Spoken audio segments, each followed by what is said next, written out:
Madam, the resource person has joined. Good afternoon, sir. Good afternoon, Good afternoon, ma'am. Good afternoon, sir. Okay, so good afternoon to you all. So welcome to the first presentation of the afternoon session. The first presenter will be Mr. Syed Sultan Ahmad. It's my pleasure to introduce Mr. Syed to the audience. Mr. Syed Sultan Ahmad completed chemical engineering from Bangalore University. He holds a master's degree in entrepreneurship from MIT Boston. Sultan is a first-generation social entrepreneur and winner of 6th President of India's National Film Award. He is the MD and Chief Learner at LXL Ideas.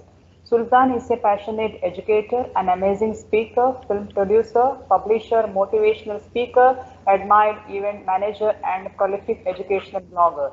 He is certified NLP practitioner and master trainer from Dale Carnegie, USA. With this introduction, I will present to you Mr. Syed Sultan Ahmad. Over to you, sir.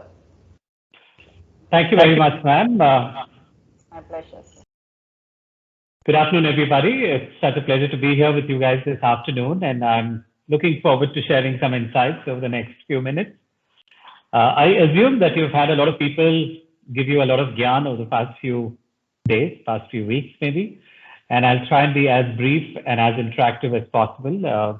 I'm assuming that all of you have access to your chat. So let me just go ahead and type good afternoon to all of you. Can you just quickly, a few type some salutations? Hi, hello, salam, whatever. Good afternoon, here. Bonjour, whatever you feel like. Yeah, I just want to see how interactive my audience is, whether you guys are awake or you guys are sleeping. Hola, hola, bonjour, good afternoon. Okay, thank you. That's a good wake-up call. I'm going to use this chat quite a bit. I'm going to ask you guys a lot of questions. Thank you, Rupa, for that welcome. I'm going to be, I've divided my session into two parts. I hated long speeches when I was in college, and it's not changed too much now. I can't sit down and listen to someone for a long time. Neither can I sit down and read a book for a long time. So I'm one of those very distracted souls who always wanted to be very active. One of those naughty kids in college and in school. While my introduction was given that I studied chemical engineering in Dayanand Sagar in Bangalore, I did that way back in the early 2000s, long time ago. And probably most of you were still in your kindergarten. I hated engineering. And I chose engineering because I didn't think of anything better to do. So let me start off by asking you one simple question. How many of you chose an engineering field because you wanted engineering, and how many of you just here because this is the seat you got? So let's just quickly have some answers. Yes, you chose. No, if you have not, your first choice. Yes is your first choice. No is, you're not very sure what to do in life, and you just decided to go ahead and do engineering. So I see a lot of yeses. Yeah, wow, that's very interesting, because most of the engineers that I know actually don't work in the field of their study. Someone said 50-50, at least someone's at least got some kind of semblance to reality. Wow, so that means Manika has done a fantastic job of picking up all students who are very passionate to be engineers. So I know who I am. Harsha Malika says that somewhere in the middle. Harsha, exactly how I was when I was in college.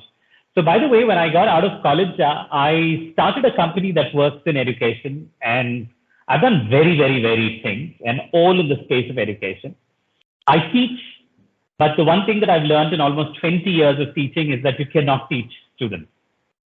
Yeah, you heard me right. I believe that you cannot teach someone, but the interesting thing is that students can learn. You learn when there's a right atmosphere, when there's a right environment. And my work, I believe, is to create experiences for students to learn. So what do? I organize events. So you might have heard of some of the work that we do, right? Horlicks WizKids, Pogo Amazing Kids Awards, Spell Bee, some of the largest events that have happened in this country in the past 15 years have been done by my team. On the other hand, I make films because I believe films is a great way to teach. I consult a lot of ministries as well as governments on education policy, including the HRD ministry for the NEP here 2020. Beyond that, I work a lot in Saudi as well as I've taught in 19 countries. So that's a little bit of my background. But if you ask me what's my biggest passion is horse riding, and I am an avid biker. So I ride a Harley and I do very long endurance biking. Just for the record, the longest distance that I've traveled on my Harley is I did a Bangalore to Bhutan and a return trip on my bike. So that's the longest that I've done. So that's me in a nutshell. Traveled to 51 countries now. So that's the guy that's talking to you this afternoon. And I'm going to talk to you about life skills, actually. The reason why I'm going to talk to you about life skills is because this is the area that I've been working in. In fact, I don't know if you can see in the background that I'm sitting in my office and there's my company emblem that's put up there called LXL Ideas. It literally means learning the X factor of life. Because I believe that education is not about learning your subjects, because education is about learning stuff to live a better life. So in these 4 years, and in some courses, 5 years of engineering, you're going to learn a lot about various subjects. But what's more important for you to genuinely do well in life? And all of these grades that you get in your first year is going to take you to your second, into your third and fourth year. And then once you're done with it, you probably do your master's. And then eventually, when you've got your entire education portfolio in place, one fine day, you're going to get a job. Wow, congratulations. And I hope and pray that all of you guys get some great jobs. But I would love to see a lot of you become entrepreneurs, because some of the world's best entrepreneurs happen to be engineers. So my talk today is to those mavericks who want to be entrepreneurs, who want to change the world. And I'm going to give you a little bit of insight into what I believe goes on into making this world a better place and goes on into making you an entrepreneur. And what are those life skills that are required? I happen to have studied in the world's best college at MIT in Boston, and I did my master's in entrepreneurship. And I did that 10 years after my engineering, 10 years, not immediately. And the reason why I did that much later was because I believe, and I completely believe in that your master's should always come in with an experience. If you're doing your master's immediately after your bachelor's, there's very little that you learn. But then if you do your master's after 2 or 3 or at least 3 years of work experience, your master's is absolutely, life-changing. So coming to life skills, if you actually go to Google and ask Google, what are those life skills and what are those essential life skills? It throws up 10 life skills. And these 10 life skills have been recommended by the World Health Organization and the UNICEF. And according to the World Health Organization, it says that if you or me want to live a better life and we want to do better in our lives, then you need to possess these skills. It is these skills that make us successful no matter where we go, no matter what we're doing. So life skills are meant for a pilot. Somebody wanted to be a pilot but landed up over here. That's Sarva Jeet. And, life skills will help a pilot become a better pilot and a plumber become a better plumber. And an engineer become a better engineer, or a housewife become a better housewife. A father become a better father, or a son become a better son. So that's what life skills predominantly mean. And there are 10 life skills. I'm going to touch upon those life skills and then talk to you about the skills that I learned in life and what I think are more relevant. And after I've done this too, let's just open up, and I would love to hear questions from you. I promise to respond to them. I don't know if I will answer those questions. I can share experiences because I don't know all the answers. The 10 life skills with the World Health Organization says, which are very important. It's the first one, they say is communication skills are very important. And all of us know that, our ability to speak, our ability to communicate and convince people around us is so critical. And for your generation who's locked up the whole of last year, my heart goes out to you guys. You never even went to school in grade 12. How sad is that? But that's the world we're living in. And here you are, you're supposed to be doing your induction, and this is happening digitally. And one of the challenges that you will face is your ability to communicate. A lot of you probably have lost out on some of those skills. It's kind of rusty. So communication skills is going to be extremely critical for you. And that's one of the first skills that the WHO recommends. The second one is interpersonal skills, dealing with people. The third one is intrapersonal or self-awareness. How well do you know yourself, right? The fourth skill is called as empathy. It's a word that you and I have heard. Sympathy is when you see something going bad, you see an accident on the road and you feel really bad about it. That's called sympathy. Empathy is about putting yourself in the other person's shoe and trying to feel what they are feeling. And that's empathy. And empathy is so required today when it comes to understanding world cultures or different people, or you want to work with a team, or you're working with a boss, right? If you want to do UI, UX and give a great experience to your client, you need to understand the client. And that's what empathy is all about, trying to understand, right, the person. In fact, empathy extends to animals. Empathy extends to the nature that we live in. In fact, we have empathy, you will take care of the environment. So that's the skill called empathy. The fifth and sixth one are very closely related. Coping or dealing with emotions and dealing with stress. One of the things that most of us grow up with in our homes, in our schools and colleges, is we're told to be happy all the time and not be sad. We're told to be pleasant and not be angry. But I just want to place on record and let you know that sadness and anger are as equal and as important emotions as are happiness and sorrow. Happiness and the other emotions. Fright is another one, right? So learning how to handle our emotions.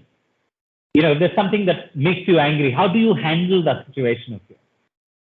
How do you, if there's something that made you sad, how do you overcome that? And if you ask me, one of the biggest challenges of your generation is just the way you handle your emotions and your stress. This is one area where all of us, all of us included, that's your parents' generation, my generation, your generation, all of us included, we don't know how to handle our emotions and our stress really well. And handling stress is about doing those very simple things really well. Develop a hobby, sleep well, eat well, drink water, do some good exercise, hang out with friends, go and do something socially. Those are amazing stress busters. And one of the best is to just talk. If people have a lot of stress, it's one of the reasons because they don't talk. So that's another 2 skills. And then there are 4 skills which comes under, these are socio-emotional skills, these days, 6. And then there are 4 skills which are called as thinking skills. There's creative thinking and critical thinking. Creative thinking is about asking a question, how can I do this better? Creative thinking is about how well you keep your wardrobe, to how well you do your project, to how do you make your next innovative, invention. That's creative thinking on one hand. On the other hand, critical thinking is when you are forced in a situation, when you are stuck somewhere, how do you come out of it? That's a skill called as critical thinking. And after thinking comes decision making and problem solving. So the world outside describes these as 10 skills which are very, very relevant. Apart from this, people use all kinds of fancy jargon like workplace ready skills, future skills, skills of the future. They use all kinds of words, but the base and the foundation will always remain these 10 skills. Now, while these 10 skills are important, one of the things that is very, very relevant for you to understand is somewhere down the line, most of the schools that you've gone to have not helped you as much in developing these skills. And probably one of the reasons why an institution like Manipal would be doing a lot of activities like organizing this seminar to a lot of other things to help you improve your life skills. So let me give you an example. Schooling in India, and I'm generalizing, and you can quote me on that because it's a generalization, because I work very closely with the education system, is like going to the gym. I've been exercising for a good 20 years now, and I go to the gym regularly, like I went this morning. And imagine I'm in love with my right hand, and I go every day to the gym and I work out my right hand. I'm doing all kinds of curls and bicep curls and tricep curls. I'm doing all of those developing muscles on my right hand. I don't like my left hand, or I've ignored my left hand, or I choose not to work my left hand out. Can you imagine how I'm going to look after 6 months of going to the gym?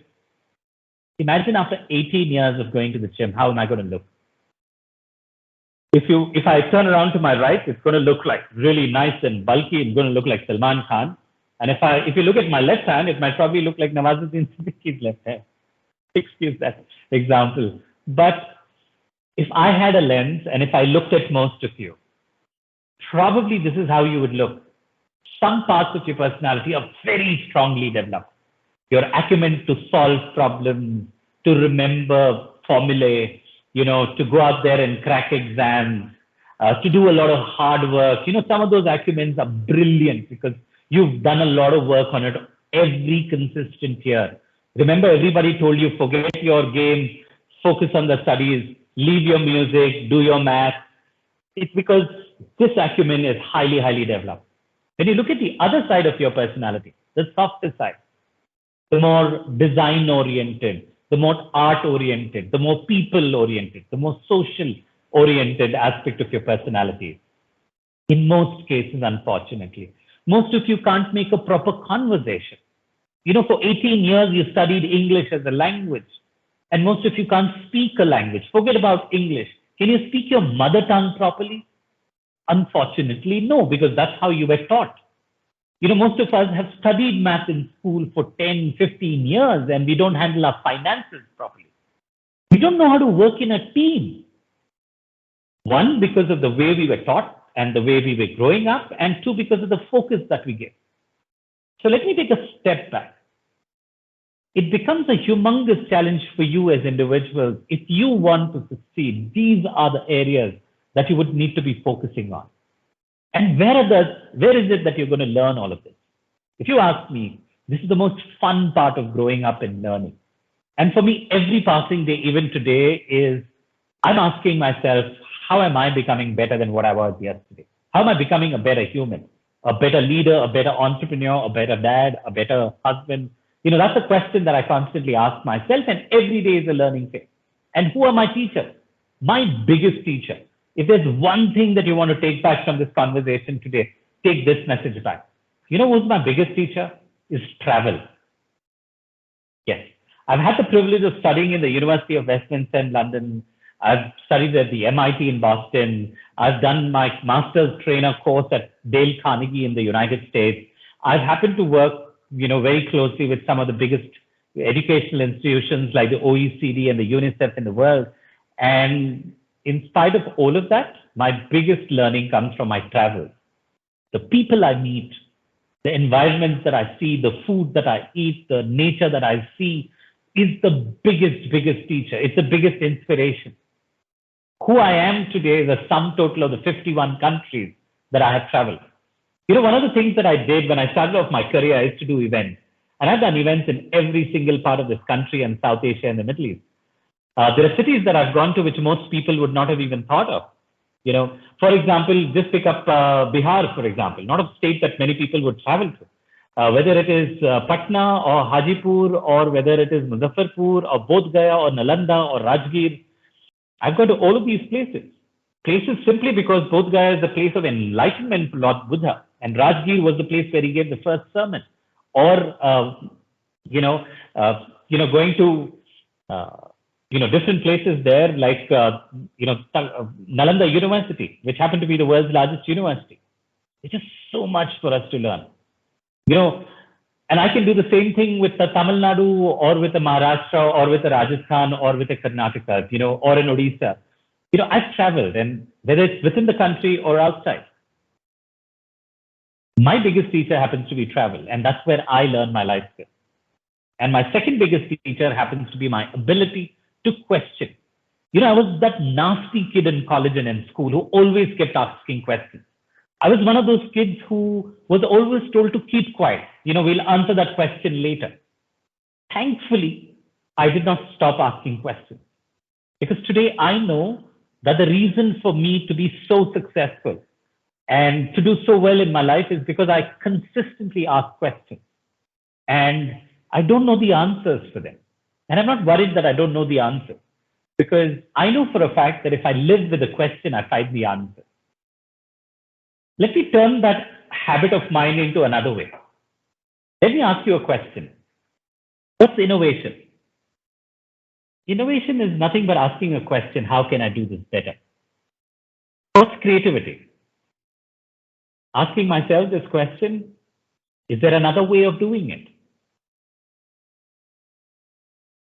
What's entrepreneurship? There's a problem, and the question that you ask, how do I solve this problem? And that's the idea that leads to your entrepreneurial journey. So it's your ability to question. And don't ever undermine this ability, and it's not easy at all.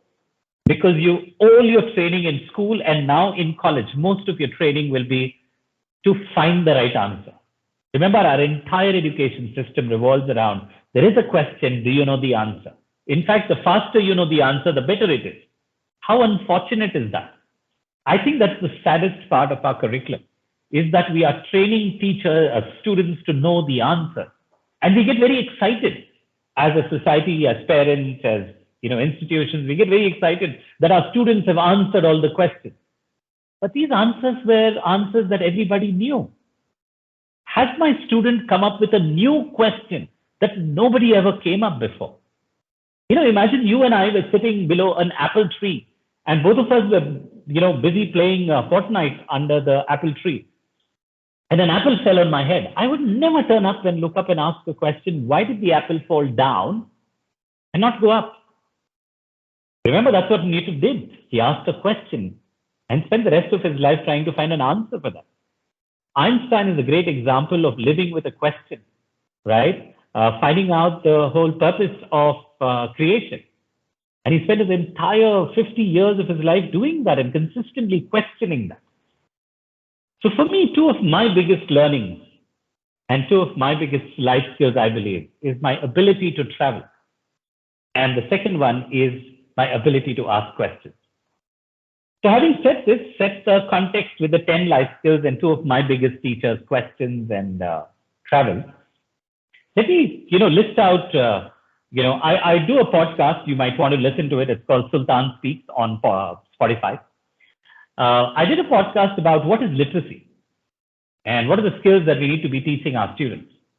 And in that podcast, which I published sometime last year, while I was doing a little research for this particular orientation session, I thought, let me just share those 5 skills with you. 5 skills. You might be brilliant with whatever you're studying in your engineering college. Let me assure you of one thing, no matter what you study in your engineering college, it's going to be absolutely outdated by the time you come out of your engineering college. So get that straight in your head. But what you need to learn in your engineering college is your ability to understand concepts, your ability to look for solutions. So those 5 skills, according to me, which are very, very critical. The first one is visual communication. Last year, 2020, the number of videos that were uploaded on one channel called YouTube was much more than all books published in the history of mankind. Try and comprehend what I just told you. Last year alone, there were more videos published on YouTube than the entire history of mankind, the number of books published. That's the amount of visual communication the world is creating. We live in a very visual world today where most communication is created and consumed the visual way. And yet I find it an irony that kids, even now going to school, are learning ABCD to read and write. I am an expert in something called as media and film pedagogy, where I use films to teach. For me, learning how to create visual content in its moving format as well as in its still format, photography, infographics, short reels, films, short films, features, whatever that you create, is the way that this world is communicating, and it's going to be a lot more. I don't know how good you guys are with your visual communication, because it's not about the app that you've created. What's the interface that is the user is experiencing? How is it simple enough for them to? So even today, even the technology guys, the IT guys, and the engineers. There are 2 kinds of engineers. There are engineers who can code, and then there are engineers who can design, right? Very rarely you find engineers who can code and design. That's a fabulous combination. It's about visual communication. It's about design thinking. So one of the things I would urge you to do as you are going forward is to figure out that the way you communicate, not just with your words, with your speech, but the way you create your content. It's very critical that we all learn to communicate visually. The second skill is actually a takeoff from the 10 life skills. And it's a skill that comes in because, let me ask you a question. We are in 2021 now, October. 2031 October, 10 years down the line. Which country are you in? Which city are you in? Let me hear you. Let's get onto the chat box. Can you type and tell me an answer to that question? 10 years down the line, which country will you be in? Just hold and make a pause, and I pick up a glass of water for myself.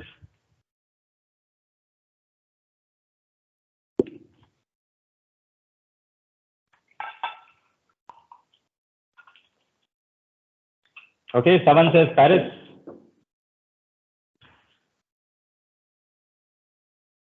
Somebody said India.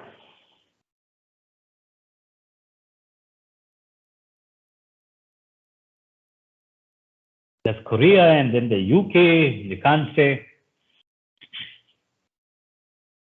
Can't really be certain right now. Aisha says Japan. I have no clue. And if some of you think you have a clue, you have no idea how uncertain that aspect is. You and I have no clue about which part of the world we're going to be in.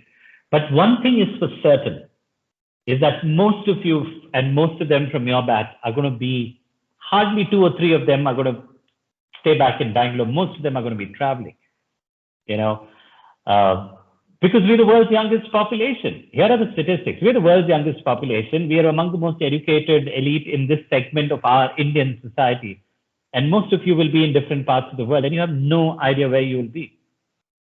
So if you're going to be in Japan or in UK or in the United States or Switzerland, like someone says, New York City or Norway, how are you going to handle yourself in those social and cultural environments?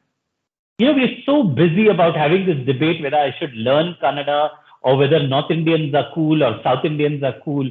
We're in such, whether Malayali accent is very uncool or whether a North Indian's accent is very uncool. We're so busy with these small debates. The moment you step out of India, every Indian is an Indian. Your color is brown. You're a Desi. You need to learn to amalgamate, to understand different cultures, to understand different societies so that you don't just live there, but you don't just exist, but you thrive over there.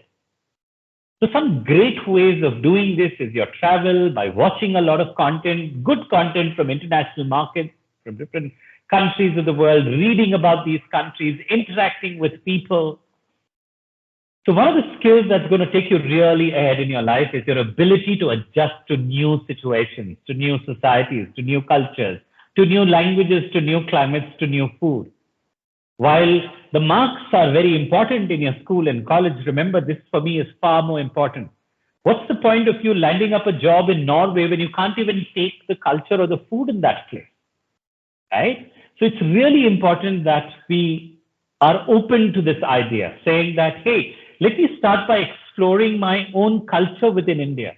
A lot of us find it very uncool that Tamil culture is not very good. For anyone who says that has no idea. For over 2,000 or 3,000 years, some of the world's most sophisticated societies existed in South India.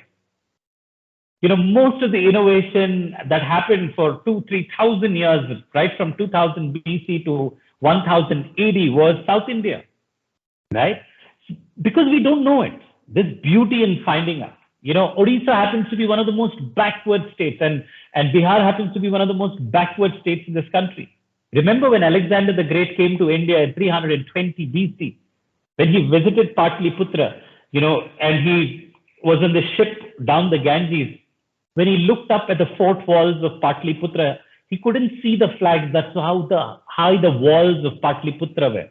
It was one of the world's greatest capitals, right? So I think it's so important that we all kind of understand and empathize and learn to adjust. The third skill, which I think is very critical, is to work as a team. And it just sounds so simple. But unfortunately, your training right from school till now, this is how you've been trained. Your marks, your studies, your assignments, your projects, your promotion, your grades, right? Everything was about you. You know, constantly parents and teachers have always told you, mind your own business. You know, whenever I was growing up, I was told, don't hang out with those boys. You know, don't go and do this with the group. We were constantly discouraged from working in a team. It was always about me and my selfish self.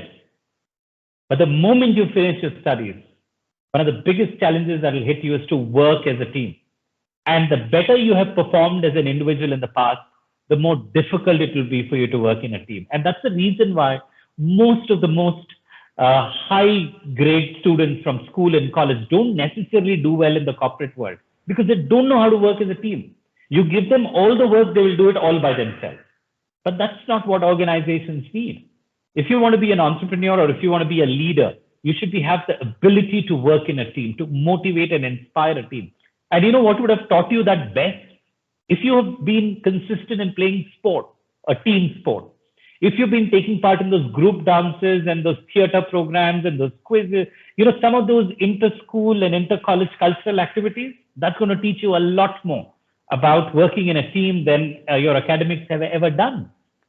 So that's the skill that you need, to work in a team and collaborate both physically and virtually.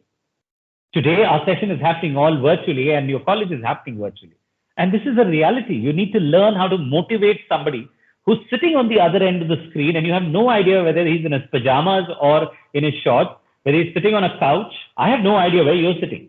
Someone's sitting in a dining table, someone's on a couch, someone's in a bedroom, someone's very recently studying in a study room. But I have no idea and I have no control over that. But yet, can I communicate to you? So that's the skill that you would need. That's the third one, working as a team, virtually as well as physically, right?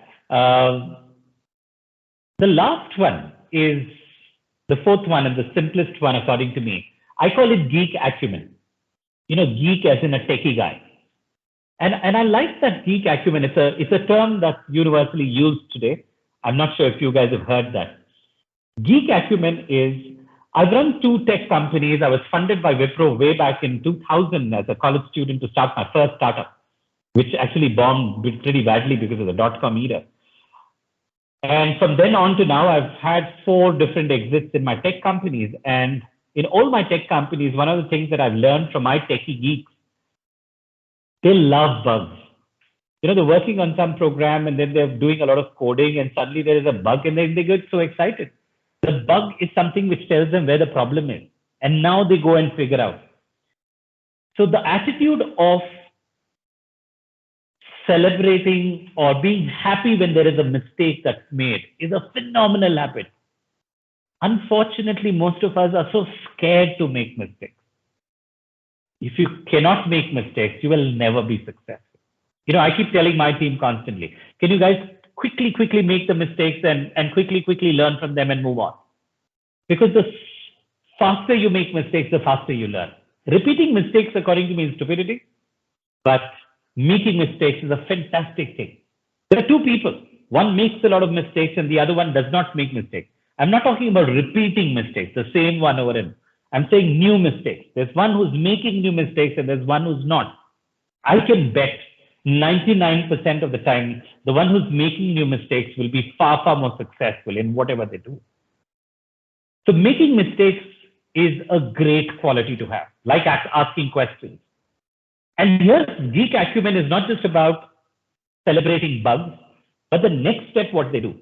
You know what they do is they go and look and do research to figure out how do I solve this bug. If they don't get it, then they go to the team. If the team can't solve it, then they go out to their friends. If their friends can't solve it, they go out to the open source platform.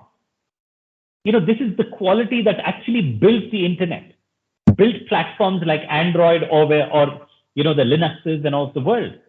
They're all built by techies who were universally collaborating and solving problems. And that is called as geek acumen. Geek acumen is your ability to make mistakes, find them, and then go find a solution. And I think that's a great quality for you guys to have. So let me end here and then open up this conversation to some questions that you might want to ask me. I started off by talking about those 10 life skills which the World Health Organization recommends as life skills that we need to have. And believe me, these are extremely critical, whether it is communication skills or your interpersonal skills or your self-awareness or your empathy or handling stress, handling emotions, or your ability to be creative or critical thinking or decision making and problem solving. Those are the 10 skills. And then I spoke to you about two of my biggest teachers. Ask questions, travel. And the third one I spoke to you about is 4 skills I think you might want to have if you want to do well in the world ahead. One is visual communication. The second one I spoke to you about was social and cultural, your ability to adapt to different societies, cultures, climates, people.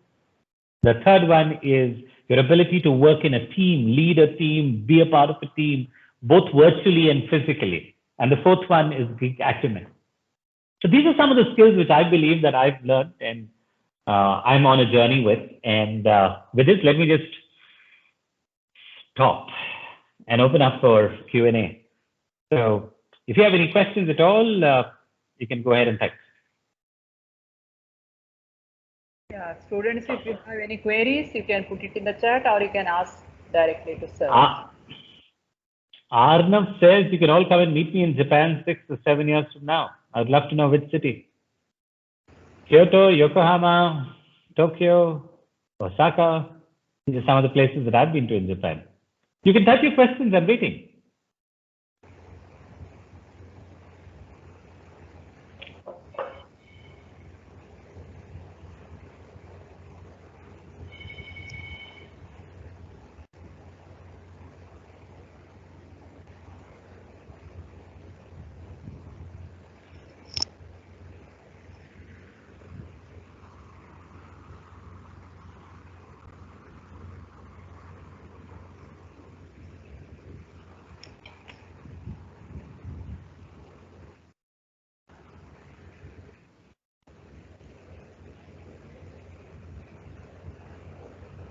So Sunil says, let me just, some of them seem more like comments. Okay. Sunil, your question is, how do you inculcate the thought process that you're talking about to our previous generation? Sunil, these are all habits. You know, I want you to know this. It is said that if someone's got a habit of smoking or drinking, it takes around 6 months. And if you have not touched liquor for 6 months, you can actually quit, that habit. So habits are formed over 6 months.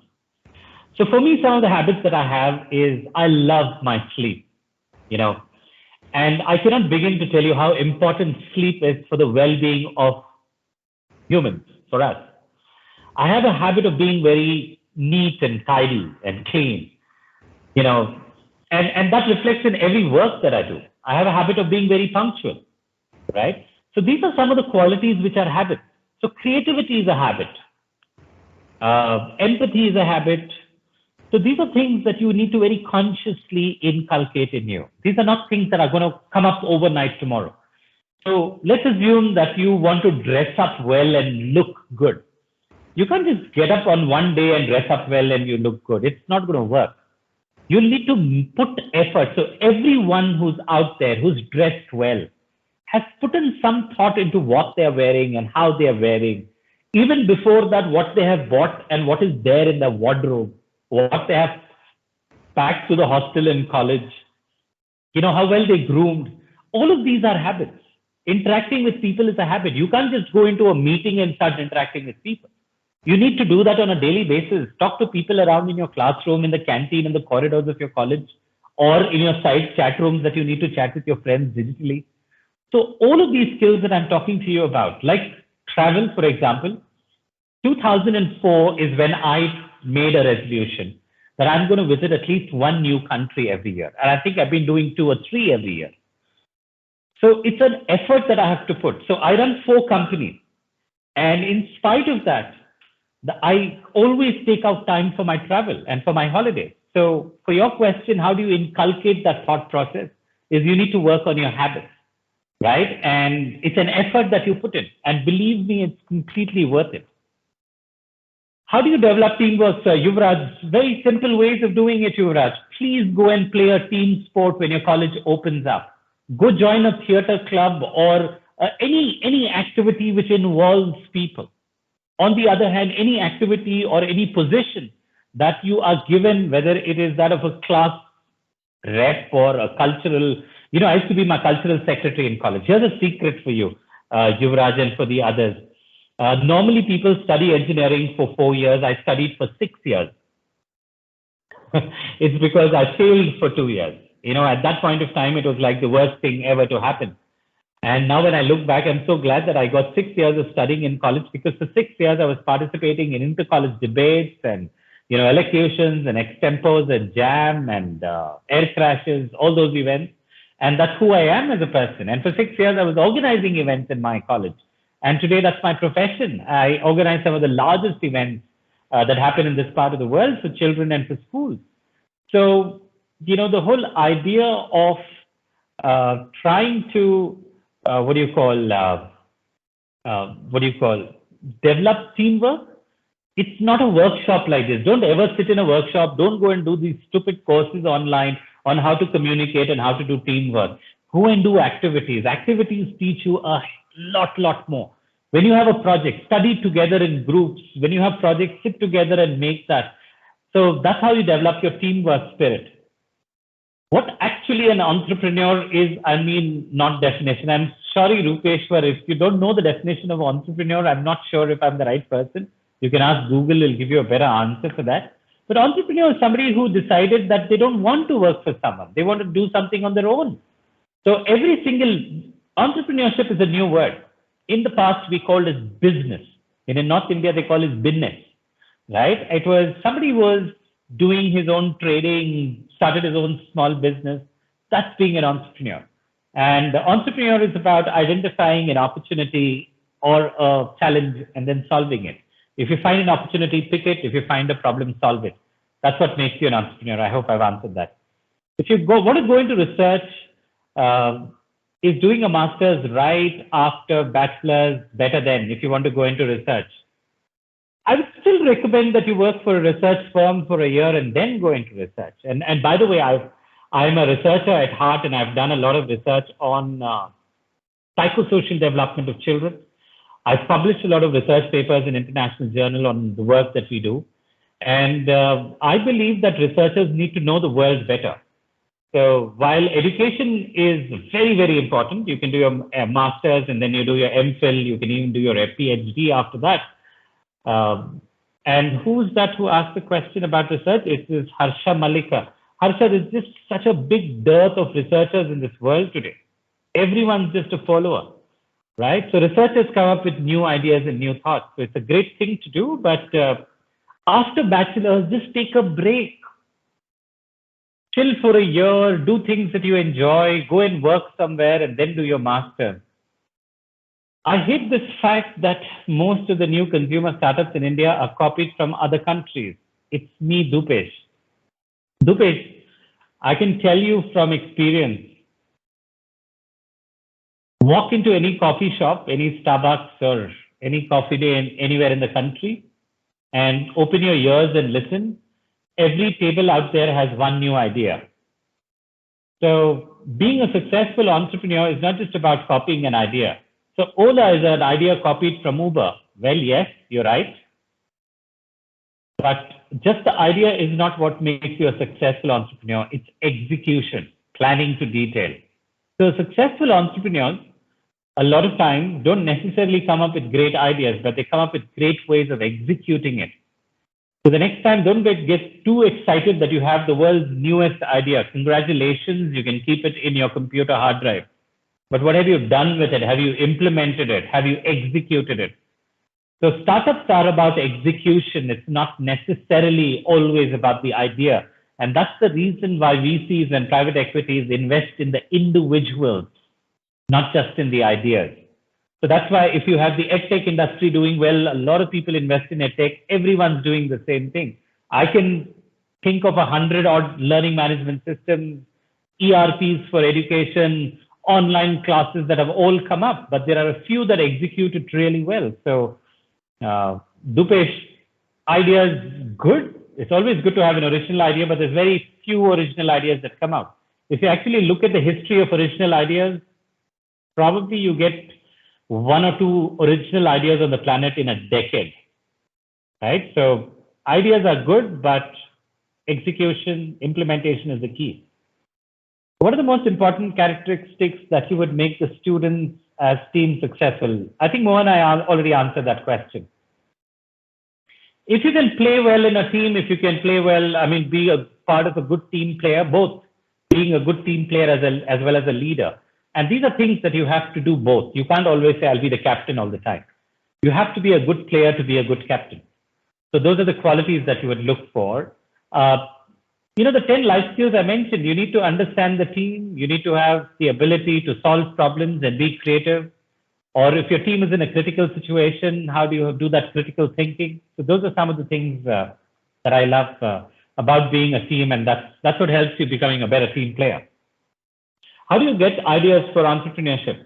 JLVS Bhumika. Okay, I like that name, JLVS Bhumika.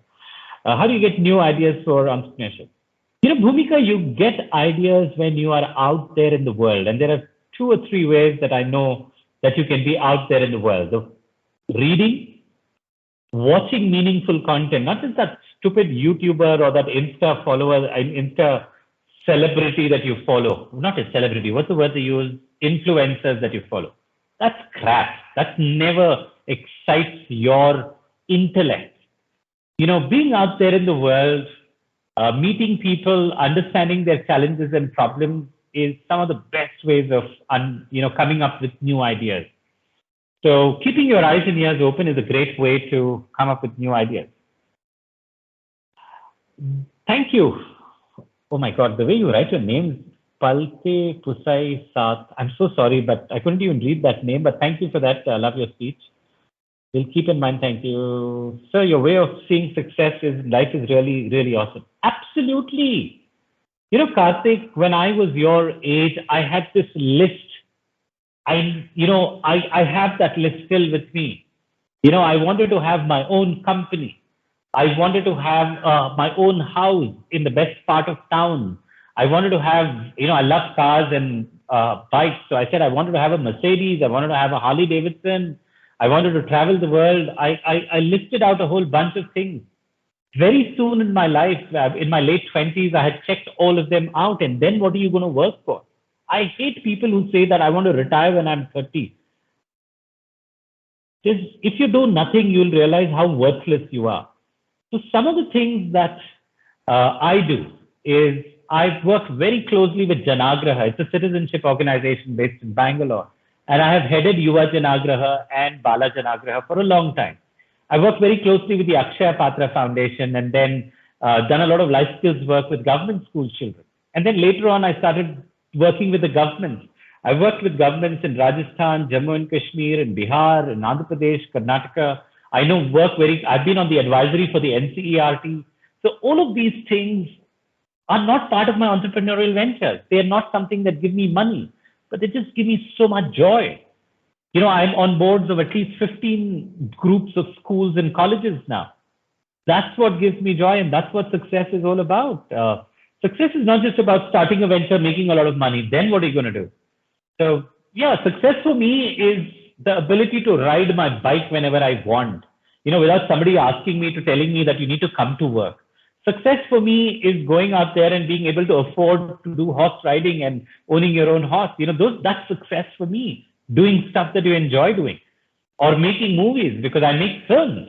So yeah, money is one aspect of success. And I think it's an important energy, but after a point it is not, because I can't eat more than what I eat today.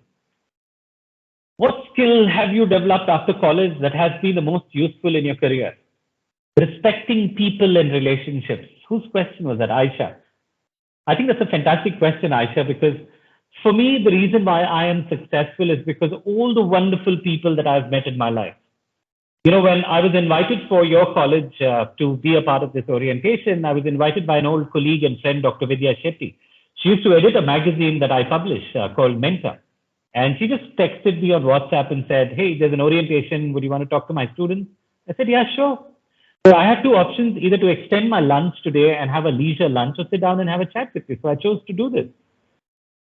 But the point that I'm making, Aisha, is I am successful because of all the people in my life, and I completely and thoroughly value my relationships with people.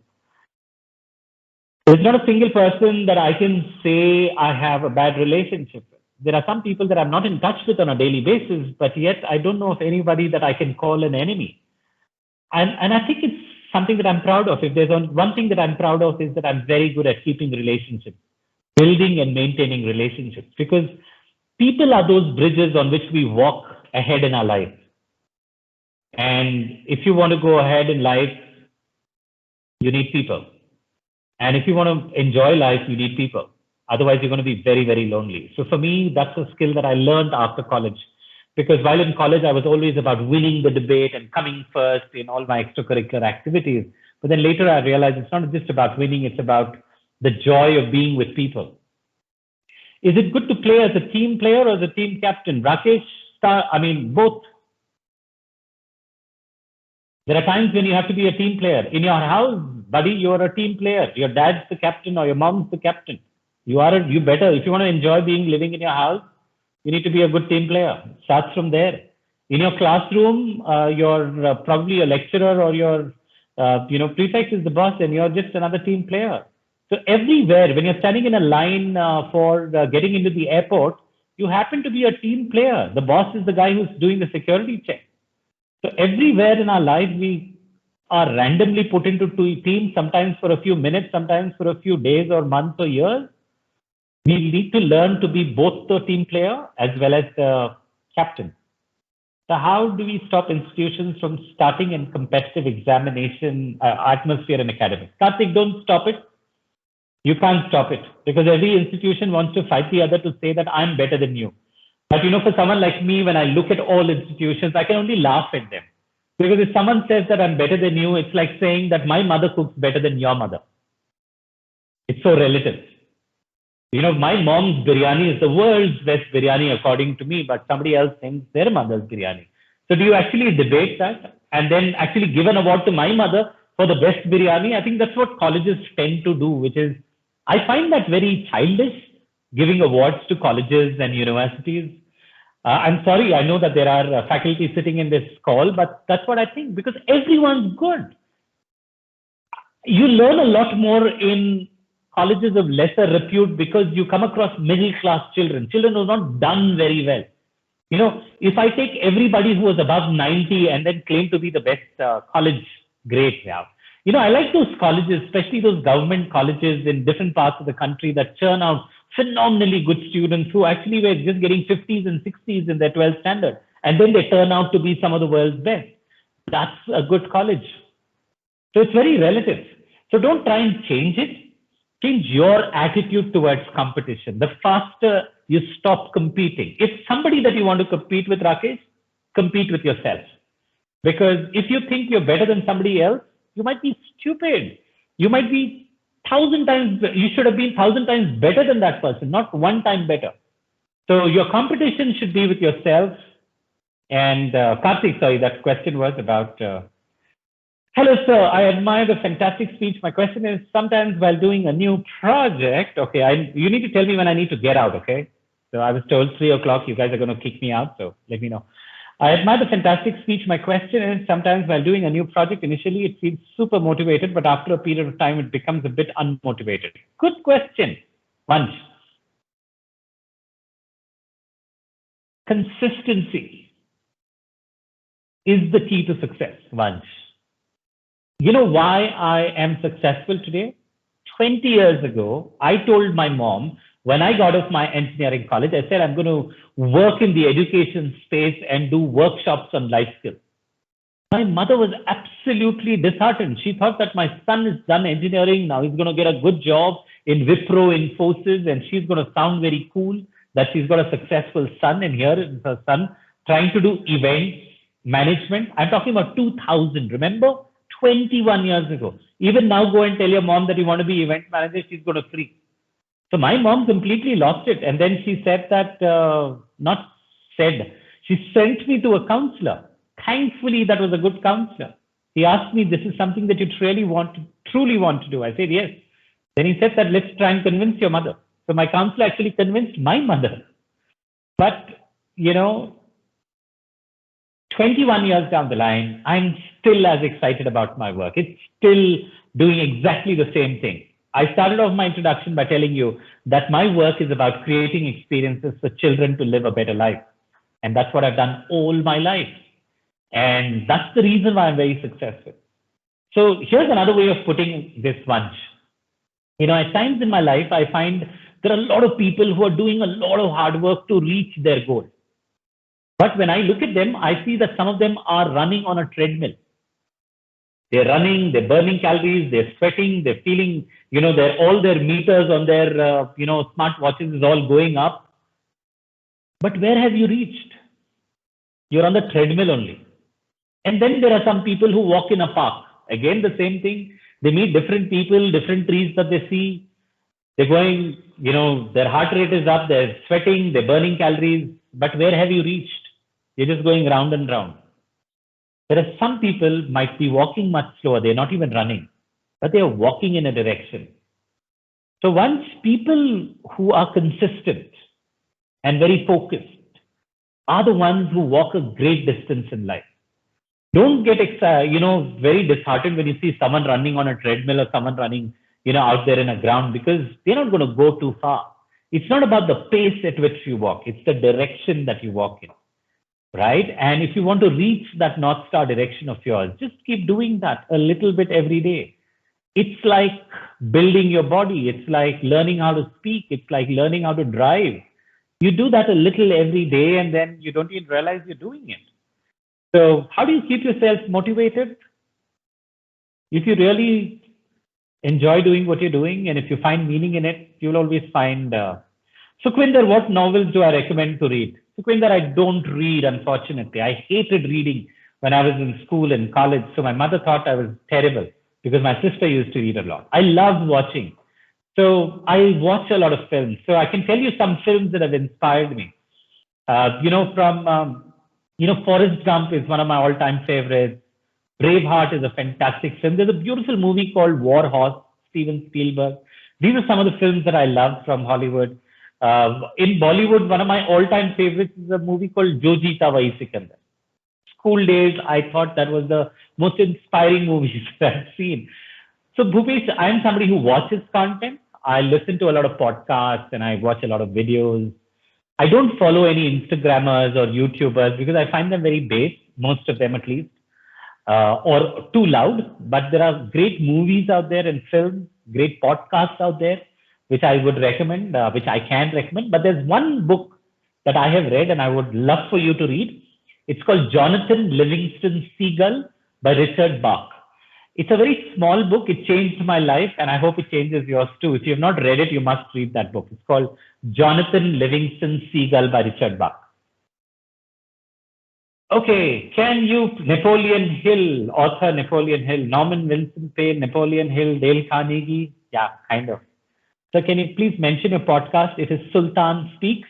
So you can follow me on LinkedIn, Syed Sultan Ahmed, and Insta is Syed Sultan, and Sultan Speaks is my podcast. So that's what it is. So if you want, finally, I'll just type this here on my chat window. How much of our personality is molded by our environment and how much is it shaped from within?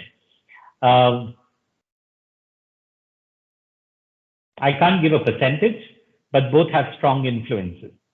So in your first few years of your life, till you're 10, 12, your parents and your family has a massive influence on you.